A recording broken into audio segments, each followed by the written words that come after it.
अन्नदाता अन्नदाता अन्नदाता नीत तुम्हारा अन्नदाता, पग पग पर है संग तुम्हारे अन्नदाता। लहू किसानों का बन के पसीना सींचता है धरती का सीना, मेहनत का तेरी हक दिलवाने, नई तकनीक नई खोज बताने। पशुधन को गुणवान बनाना, पौध सुरक्षा को सिखलाना, खेती के सब गुर समझाने, भारत का सरताज बनाने, आठों पहर है संग तुम्हारे अन्नदाता अन्नदाता। नमस्कार, मैं हूं रीनू। आप सभी दर्शकों का अन्नदाता कार्यक्रम में स्वागत करती हूं। हमारे देश का किसान जन का पोषक है, वह श्रम का देवता है, अन्नदाता है, उसमें ही भारत की आत्मा निवास करती है। ऐसे ही किसानों की प्रगति के लिए हम खेती बाड़ी से जुड़ी हुई बहुत सी नई लाभकारी जानकारियां हर रोज सुबह लेकर आते हैं। तो चलिए कार्यक्रम शुरू करने से पहले देखते हैं आज क्या है अन्नदाता में। मक्का की फसल से अधिक उत्पादन लेने का तरीका,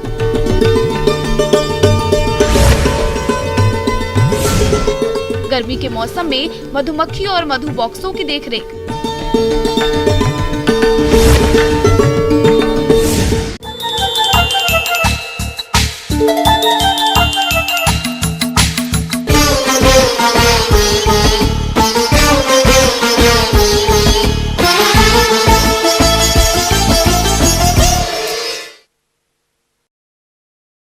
हमारे राज्य के जिन किसान भाइयों ने ग्रीष्मकालीन मक्का की खेती की है, उनकी फसल इस समय बढ़वार की अलग अलग अवस्थाओं पर है, लेकिन इस फसल से अधिक पैदावार लेने के लिए कुछ कार्यों को करना जरूरी होता है। तो आप मक्का की फसल में इस समय कौन कौन से जरूरी कार्यों को किस तरह से करें, इसकी समस्त जानकारी के लिए मिलते हैं कृषि विज्ञान केंद्र शहडोल के वैज्ञानिक डॉक्टर ब्रजकिशोर प्रजापति से।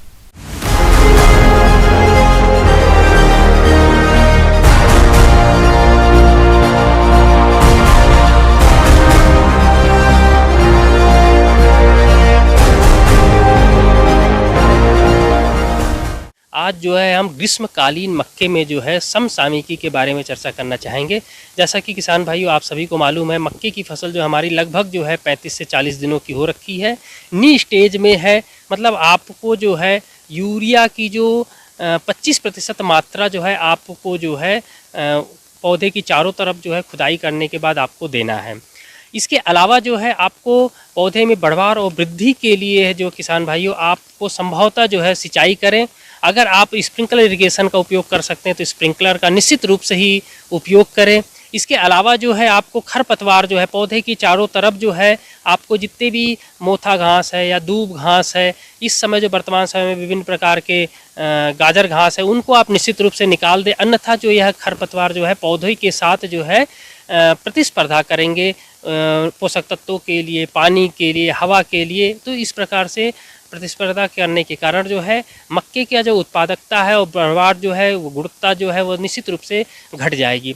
मक्के की फसल में जो है साल भर पूरी फसल चक्र में जो है मुख्यतः जो सबसे बड़ा प्रमुख कीट है फॉल आर्मी वर्म, इसके बारे में निश्चित रूप से आपको बताना चाहूँगा और इसके नियंत्रण के बारे में भी, क्योंकि किसान भाइयों के द्वारा हमारे क्षेत्र में फ़ोन के माध्यम से हमें सूचना मिल रही है फॉल आर्मी वर्म की। किसान भाइयों आपको मैं यह बताना चाहूँगा कि फॉल आर्मी वर्म जो कीट है यह अमेरिका का नेटिव कीट है और यह हमारे देश में 2018 में कर्नाटक राज्य में देखने को मिला था। यह कीट मादा अपने जीवन काल में करीब 1 से 2000 अंडे दे सकती है। यह कीट झुंड में आक्रमण कर पूरी फसल को कुछ ही समय में नष्ट करने की क्षमता रखता है। फॉल आर्मी वर्म का जीवन चक्र ग्रीष्म काल में लगभग 30 दिनों का, बसंत ऋतु में जीवन काल 60 दिनों का हो जाता है और शीतकाल में बढ़कर 80 से 90 दिनों का होता है। मौसम के अनुसार इस कीट की कई पीढ़ियां होती हैं। और इस कीट की पहचान जो है उसको मैं आपको निश्चित रूप से बताना चाहूँगा। इसके जो लार्वा होती है, लार्वा के बाद जो सूढ़ी निकलती है, सूढ़ी पे जो होती है 3 लेटरल लाइंस होती हैं जो आप निश्चित रूप से पहचान सकते हैं, काले रंग की होती हैं। इसके जो सिर होता है, सिर पे एक वाई शेप का संरचना होती है, शेप होता है, और पीठ पर जो है पीछे की ओर जो है 4 रंग के स्पॉट, काले रंग के जो डॉट होते हैं, बिंदी नुमा जो है चौकोर स्पॉट होते हैं। अंडे से निकली इल्लियां हल्के पीले रंग की होती हैं। सिर का रंग काला एवं नारंगी होता है। इल्ली के बढ़ने के साथ साथ रंग हरा, पीला, भूरा एवं काला हो जाता है। वयस्क इल्ली का रंग हल्के भूरे से गहरा भूरा होता है। पूर्ण विकसित इल्ली 30 से 36 मिलीमीटर लंबी होती है। अंडों से निकली छोटी छोटी इल्लियां पत्तियों के हरे भाग को खुरच कर खाती हैं। फलस्वरूप पत्तियों में सफेद रंग के धब्बे बन जाते हैं। इल्लियां पौधों की पोगली के अंदर छुपी रहती हैं। बड़ी इल्लियां पत्तियों को खाकर उसमें छोटे से लेकर बड़े बड़े गोल छेद कर नुकसान पहुंचाती हैं। इसका मुख्यतः जो नियंत्रण के लिए है, सबसे पहले किसान भाइयों ग्रीष्मकालीन आपको गहरी जुताई करनी होती, क्योंकि इसकी सूढ़ियाँ जो होती हैं या अंडे जो होते हैं भूमि में होते हैं, तो यह सूढ़ी नियंत्रण करने का या फाल मारवी वर्म नियंत्रण करने का एक तरीका है। दूसरा जो होता है अंतः फसल मुख्य रूप से निश्चित ही लगाएं, दलहनी फसलों के साथ, मक्के के साथ लगाएं। उसके अलावा जो होता है प्रतिरोधक किस्में जो होती है फाल मारवी वर्म की मक्के की, आप उसको लगाएं। मेड़ जो है निश्चित रूप से उसके खरपतवार जो है वह साफ कर दें। बीज को जो है ट्राइकोडर्मा कार्बेंडाजिम मैंकोजेब से अगर निश्चित रूप से अगर उपचारित करते 2 ग्राम प्रति केजी की दर से, तो यह भी हम नियंत्रण करने का एक तरीका होता है। अब कीटनाशक के रूप में अगर मैं आपको बताना चाहूँ तो आपको जो है जैविक कीटनाशक का सर्वप्रथम पहले उपयोग करिए। यांत्रिक विधि के तौर पर सायंकाल में 7 से 9 बजे तक 3 से 4 की संख्या में प्रकाश प्रपंच एवं 6 से 8 की संख्या में बर्ड पर्चर प्रति एकड़ लगाना चाहिए। इन कीटों से बचाव के लिए फसलों की निगरानी एवं सर्वेक्षण कार्य करना चाहिए। अंड परजीवी 2 से 5 ट्राइकोग्रामा कार्ड एवं टेलोनोमस रेमस का प्रयोग अंडा देने की अवस्था में करने से इनकी संख्या की बढ़ोतरी में रोक लगाई जा सकती है। NPV 250 LE, नोमेरिया रिलाई आदि जैविक कीटनाशकों का समय से छिड़काव करना अधिक प्रभावशाली होता है। इसके अलावा जो होता है, जैसा कि हमारे पास रासायनिक कीटनाशक उपलब्ध हैं, क्लोरेंट्रानिलीप्रोल जो होता है जो 18.5% का आता है, उसका जो है प्रति लीटर 0.15% मतलब 0.15 ml मात्रा को लेकर जो है आपको छिड़काव करना होता है। दूसरा जो है हमारे यहाँ माहू नामक की कीट जो है यह भी देखने को बहुत ज़्यादा प्राप्त होगा। तो किसान भाइयों, आप यह एक रस चूसक कीट होता है। पौधे में जो होता है जब दाने बनते हैं तो उसके रस को चूसता है, जिसके कारण जो है दाने पूर्ण रूप से विकसित या परिपक्व नहीं हो पाते हैं। इस कीट के नियंत्रण के लिए जो है जैविक कीटनाशक का निश्चित रूप से आप उपयोग करिए। रासायनिक कीटनाशकों के अंतर्गत जो होता है इमिडाक्लोपिड नामक दवा आती है, जिसकी 200 से 250 ml मात्रा को जो है आप 400 से 500 लीटर पानी में घोल कर अगर आप छिड़काव करते हैं प्रति हेक्टेयर की दर से, तो निश्चित रूप से आप इस कीट के नियंत्रण को कर सकते हैं। तो किसान भाइयों, मेरे द्वारा बताई गई निश्चित रूप से समसामयिक को अगर आप अपनाते हैं तो आपके मक्के में जो है निश्चित रूप से उत्पादकता बढ़ेगी और आपकी आमदनी भी बढ़ेगी। ब्रेक के बाद एक बार फिर से आप सभी दर्शकों का अन्नदाता में स्वागत है। गर्मी प्रदेश में अपने चरम पर है। दिन और रात के तापमान में तेजी वृद्धि हो रही है। ऐसे में जो किसान भाई मधुमक्खी पालन से जुड़े हैं, वे अपने मधु बॉक्सों की देखरेख किस प्रकार से करें, आइए जानते हैं वरिष्ठ वैज्ञानिक डॉक्टर MK चक्रवर्ती से।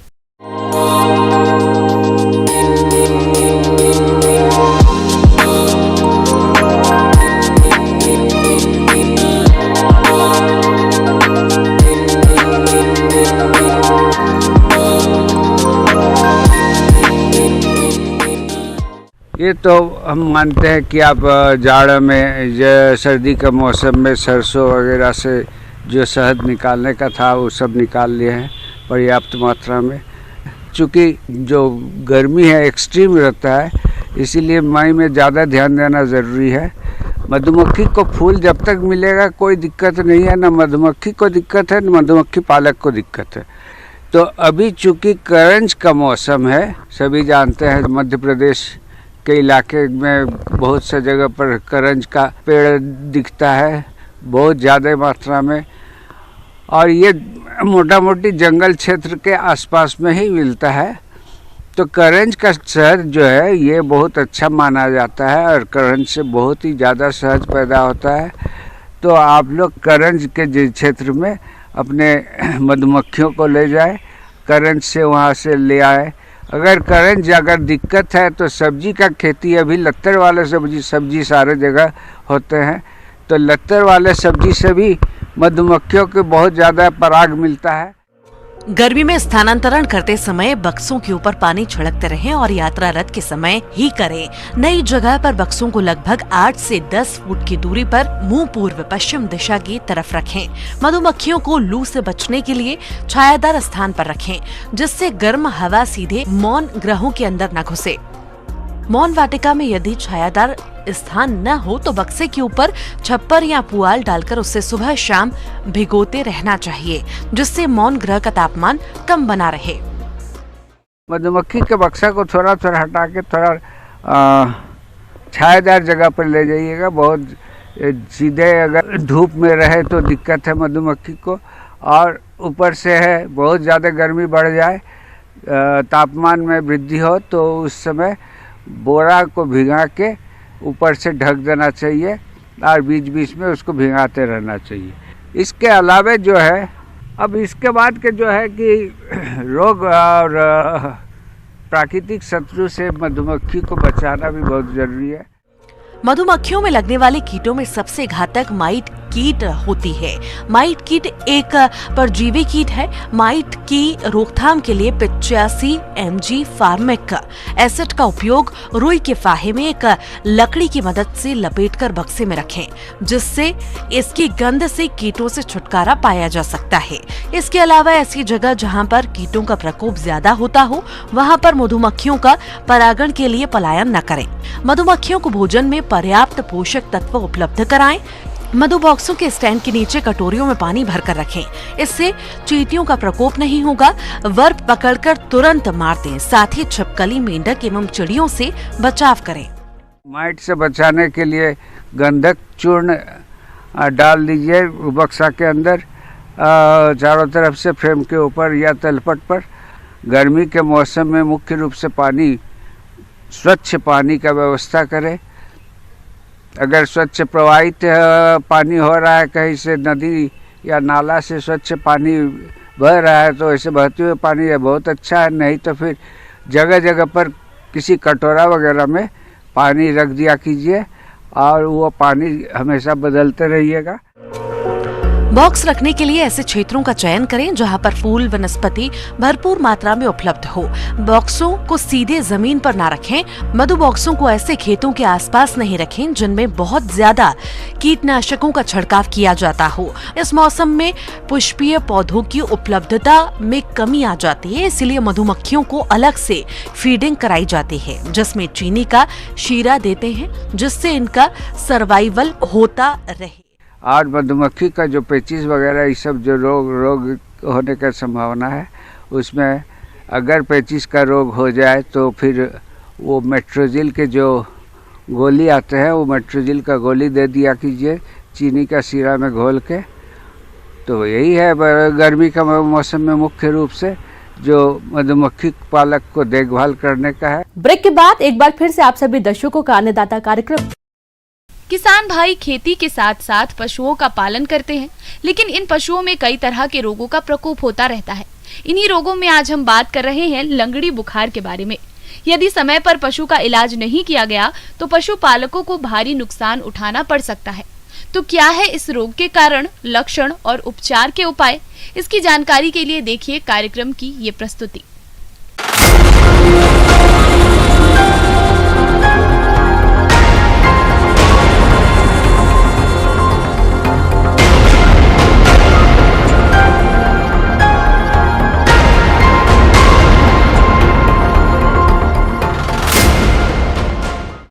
डेयरी पालन एक फायदेमंद व्यवसाय है। यह व्यवसाय न केवल भारत में दूध आपूर्ति करता है, बल्कि इसमें रोजगार की भी काफी संभावनाएं हैं। लेकिन अक्सर पशुओं का सही तरीके से प्रबंधन न करने के कारण यह व्यवसाय घाटे में चला जाता है, जिसका प्रमुख कारण है पशुओं में लगने वाले रोग। और इन्हीं रोगों में आज हम बात करने जा रहे हैं ब्लैक क्वार्टर रोग की। जिसे अलग अलग क्षेत्रों में लंगड़ी, सुजका, जहरवाद आदि नामों से जाना जाता है। पशुपालक भाइयों, वैसे तो यह रोग गाय और भैंस दोनों में होता है, परंतु यह रोग गायों में अधिक पाया जाता है और इससे अच्छे व स्वस्थ पशु ही ज्यादातर प्रभावित होते हैं। यह एक जीवाणु जनित छूतदार संक्रामक रोग है जो कि बरसात में अधिक फैलता है। स्वस्थ पशुओं में यह बीमारी रोगी पशु के चारे, दाने या पशु के घाव द्वारा फैलती है। इस बीमारी से ग्रसित पशु में अचानक तेज बुखार आना, खाना पीना एवं जुगाली बंद कर देना, शरीर के विभिन्न अंगों में अकड़न, आंखों का लाल होना, पुट्ठे पर गर्म सूजन जो बाद में ठंडी हो जाती है और सूजन को दबाने पर गैस भरी होने से चट चट की आवाज होती है और पशु का पहले लंगड़ाना एवं बाद में चलने फिरने में पूर्णतया असमर्थ हो जाना आदि इस बीमारी के प्रमुख लक्षण हैं, जिसे देखकर पशुपालक रोगी पशु की पहचान कर सकते हैं। पशुपालक भाइयों, इस बीमारी से अपने पशुओं का बचाव करना बहुत ही जरूरी होता है, तभी आप अपने दुधारू पशुओं से अधिक दुग्ध उत्पादन ले सकते हैं। इसलिए आप प्रतिवर्ष पशुओं को इस रोग से बचाने के लिए मॉनसून से पहले टीका अवश्य लगवाएं। यह टीका 3 वर्ष की आयु तक ही लगाया जा सकता है। रोगी पशु को नदी, तालाब, पोखर आदि में पानी ना पीने दें। रोगी पशु को स्वस्थ पशुओं से अलग रखें और स्वस्थ पशुओं को दाना पानी आदि पहले देवें। इसके अतिरिक्त रोगी पशु के संपर्क में आई वस्तुओं की लाल दवा या फिनाइल से सफाई करें। लेकिन यदि इन उपायों को अपनाने के बावजूद भी आपका पशु रोग की चपेट में आ जाए तो आप निकटतम पशु चिकित्सालय को रोग की सूचना देवें एवं रोगी पशु का तुरंत इलाज कराएं। पशुपालक भाइयों, यदि आप इन बताए गए पहलुओं को अमल में लाते हैं तो आप अपने पशुओं को स्वस्थ रखने के साथ साथ इनसे अधिक दुग्ध उत्पादन करके अच्छा लाभ कमा सकते हैं।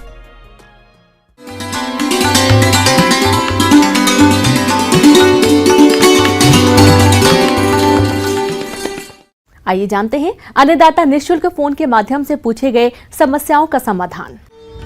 आज के अन्नदाता हेल्पलाइन में जिस प्रश्न को कार्यक्रम में शामिल किया गया है उसे पूछा है ग्राम गोनियापुर, जिला मुरैना के किसान विनोद शर्मा ने। आप अमरूद की सघन बागवानी के बारे में जानकारी चाहते हैं तो विनोद जी आपकी जानकारी के लिए प्रस्तुत है कार्यक्रम का यह अंश।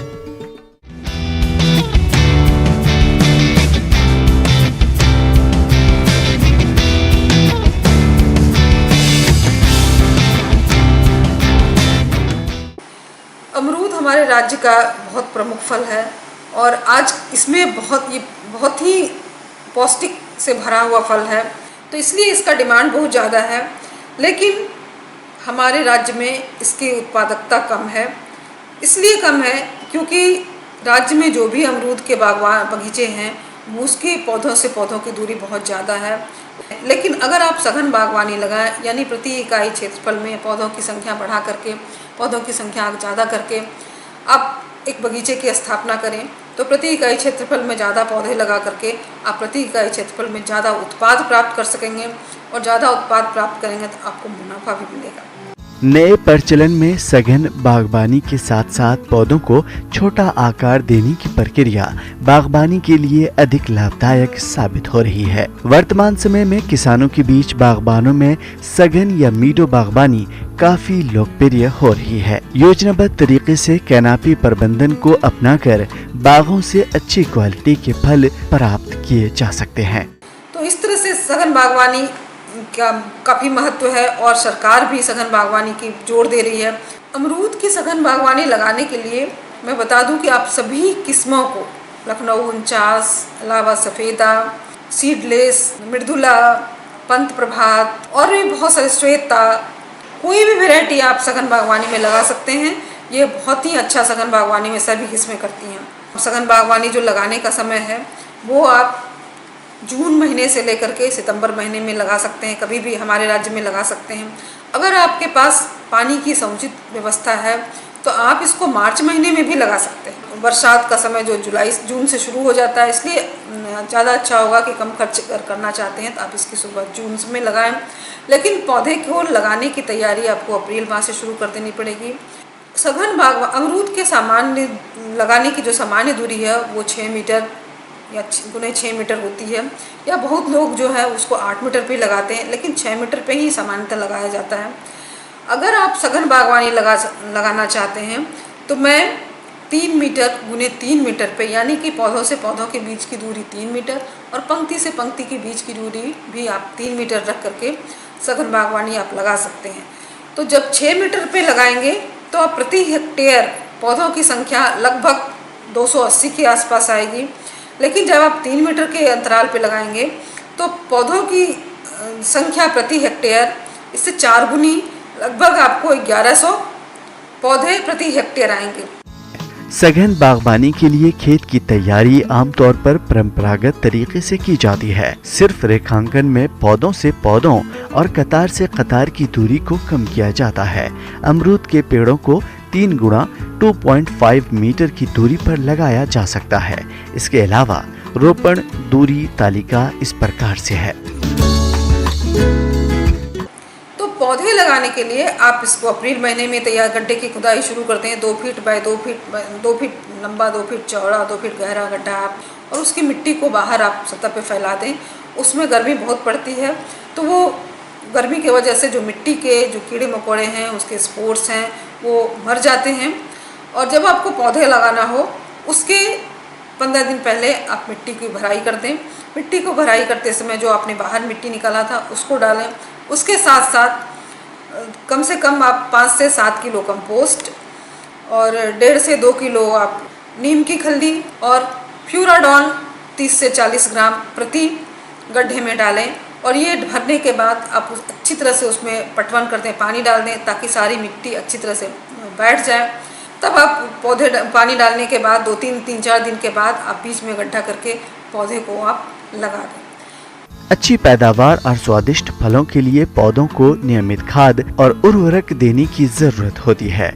अमरूद में पहले और दूसरे वर्ष गोबर की खाद 10 से 15 किलोग्राम, यूरिया 60 किलोग्राम, DAP 30 ग्राम और पोटाश 30 ग्राम प्रति पौधों को दिया जाना चाहिए। यूरिया की आधी मात्रा अक्टूबर और आधी मात्रा जून में दी जाती है। DAP और पोटाश उर्वरकों को अक्टूबर में दिया जाता है।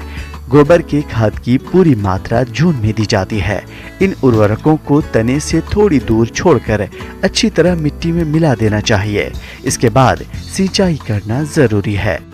और अमरूद जो है में छत्र प्रबंधन बड़ी आसानी से कर सकते हैं। आप पौधे लगाने के बाद लगभग 6 से 7 महीने के बाद जब पौधे जो बढ़ जाए तब जो है आप 50 से 60 सेंटीमीटर की दूरी पर उसको सीधा काट दें और उसके नीचे कोई टहनियाँ नहीं होनी चाहिए। अगर है तो उसको भी हटा दें। 50 से 60 सेंटीमीटर की दूरी पर आप सीधे काट दें। जब आप काटेंगे तो जो कटे हुए भाग के नीचे से आपको बहुत सारी टहनियाँ निकलेंगी। तो उन टहनियों में आप 2 या 3, अमरूद में हम लोग मुख्यतः 3 भी ले सकते हैं, या 2 या 3 टहनियाँ आप जो कि एक दूसरे के आमने सामने हो, या फिर अगर 3 टहनी लेते हैं तो तीनों टहनियों का अंतराल बराबर हो और क्रॉच एंगल उसका 45 डिग्री सेंटीग्रेड 45 से 60 डिग्री के बीच में हो। इस तरह से 3 टहनियों का चुनाव करते हैं जो सामान्य दूरी पे हो, एक दूसरे के समान दूरी पे हैं, और बाकी जो भी ब्रांच उसमें निकलते हैं उसको हम हटा देते हैं। फिर 6-7 महीने तक उसके बढ़वार को हम होने देते हैं। जब उसके बाद हम क्या करते हैं कि उसको 60 सेंटीमीटर की दूरी रख करके उसको पुनः काटते हैं। जब हम पुनः उसको काटेंगे तो उस कटे हुए टहनियों 3 टहनियों या 2 टहनियों को जो हम पुनः काटेंगे 60 सेंटीमीटर के अंतराल पे, तो कटे हुए भाग के नीचे से पुनः कुछ टहनियाँ निकलेंगी। उसमें से भी हम 2 टहनियाँ, प्रत्येक टहनी से 2 टहनियों का हम चुनाव करते हैं। और चुनाव इस तरह से करते हैं कि बढ़वार होने के बाद वो सारी टहनियाँ जो हैं एक गोलाई का आकार कर ले लें। कोई भी टहनी सीधे ऊपर की ना जाए, कोई भी टहनी सीधे धरती के समानांतर में ना जाए। इस तरह से उसका चुनाव करें कि बढ़ने के बाद वो एक गोलाई के रूप में आकार ले ले और बहुत ज़्यादा ऊंचाई भी उसकी न हो। अमरूद के पौधों को लगाने की ये नवीन पद्धति अमरूद उद्योग में उत्पादन एवं श्रम लागत में कमी लाते हुए उत्पादकता बढ़ाकर क्रांति ला रही है। अमरूद के पेड़ पर सदाई, कटाई, छटाई का अच्छा प्रभाव दिखता है। तो इस तरह से जब हम करेंगे तो 2 से 2.5 साल के बाद वो एक पौधा सामान्य रूप लेगा। इस बीच में अगर फूल आता है उसमें, तो हम उस फूल को हटाते जाएंगे और जब 2-2.5 साल का पौधा हो जाएगा और सामान्य आकार लेगा, उसके बाद हम उसमें फलन लेना आरंभ करेंगे। सघन बागवानी में प्रति वृक्ष उत्पादकता कम होती है, लेकिन प्रति हेक्टेयर उत्पादकता में तो लगभग 2 से 3 गुने की वृद्धि हो जाती है। एक चीज़ आपको बता दें कि अमरूद में 3 बार फल लगता है। हमारे राज्य में मुख्यतः 2 बार हम लोग लेते हैं, एक बरसाती फल और एक वसंती फल। कौन से फल लेना चाहते हैं उसके हिसाब से आपको छत्र प्रबंधन करना है। अगर आप बसंती फल लेना चाहते हैं, यानी कि अगर आप ठंडे के दिनों में अक्टूबर-नवंबर वाला फल लेना चाहते हैं, तो आप जो है छत्र प्रबंधन मई-जून के महीने में करें। अगर आपको बरसात का फल लेना चाहते हैं, यानी कि जून, जुलाई, अगस्त में लेना चाहते हैं, तो उसका छत्र प्रबंधन आप जो है जनवरी फरवरी के माह में कर दें। तो इस तरह से आप उसका क्रॉप रेगुलेशन कर सकते हैं। क्रॉप रेगुलेशन करके आप जिस समय चाहें उसके फल ले सकते हैं। तो सामान्य जो आप बगीचे लगाते हैं अमरूद के, उसके तुलना में आपको प्रारंभिक खर्च ज़्यादा आएगा। मान लीजिए अगर प्रारंभिक खर्च दुगुना आता है, तो 3 साल के बाद आपको आमदनी जो है, जो सामान्य की तुलना में 3 गुनी से 4 गुनी तक ज़्यादा हो सकती है। किसान भाइयों, कृषि संबंधित समस्या और सुझावों के लिए आप हमें इस पते पर संपर्क कर सकते हैं।